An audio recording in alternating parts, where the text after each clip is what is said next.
Young Rodrigo Roa Duterte. Hirap na umanong makakilala at makaalala si dating Pangulong Rodrigo Duterte ayon sa kanyang legal team, kaya hiniling nila ang indefinite adjournment sa pretrial Chamber 1. Hamon naman ang kampo ng mga biktima ng drug war, pagsusuri ng mga independent expert. Nakatutok si Salima Refran.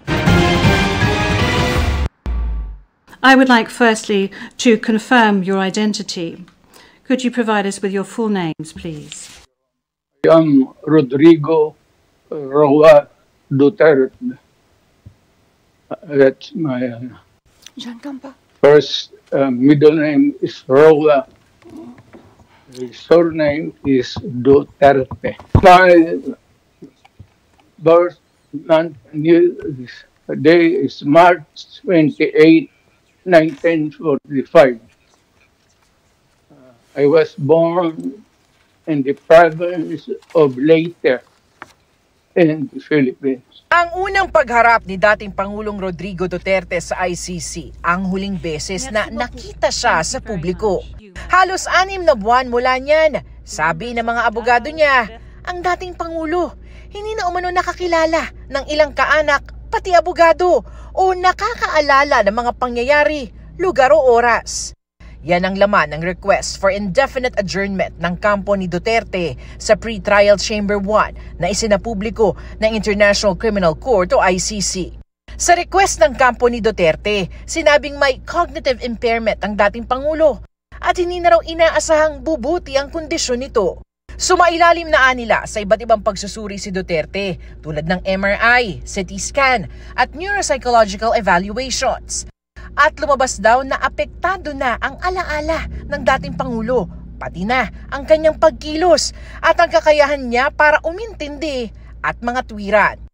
Hindi na raw naiintindihan ni Duterte ang dahilan kung bakit siya nakadetain ngayon at wala na raw kakayahan na gumawa ng mga desisyon para sa sarili. Matatanda ang dinala sa ICC si Duterte para paharapin sa kasong Crimes Against Humanity kaugnay ng madugong kampanya kontra droga ng kanyang administrasyon.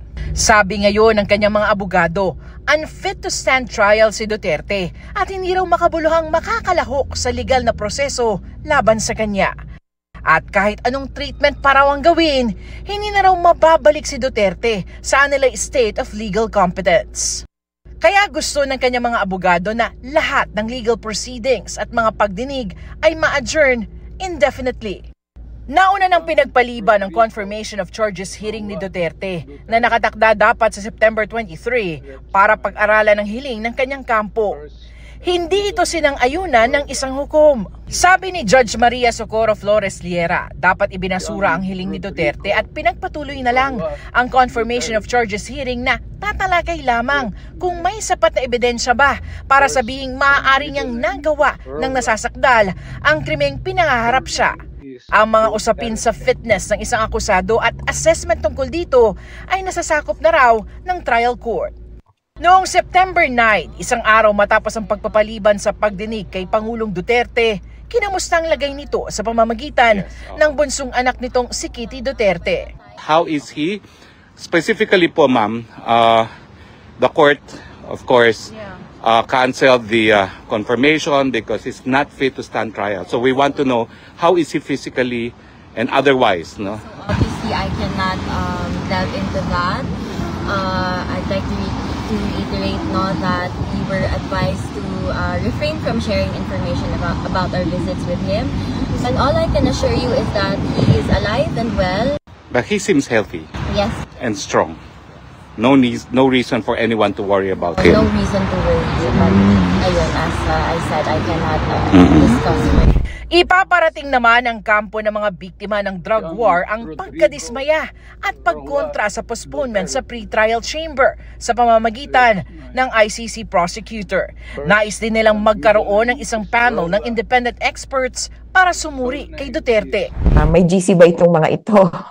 Yung legal team at yung mga anak. Kasi wala namang kaming narinig sa mga kapamilya niya na iniinda niyang sakit o kaya itong sinasabi nila na cognitive impairment on multiple domains. para sa mga pamilya, ang question nila ay una, lokohan ba ito?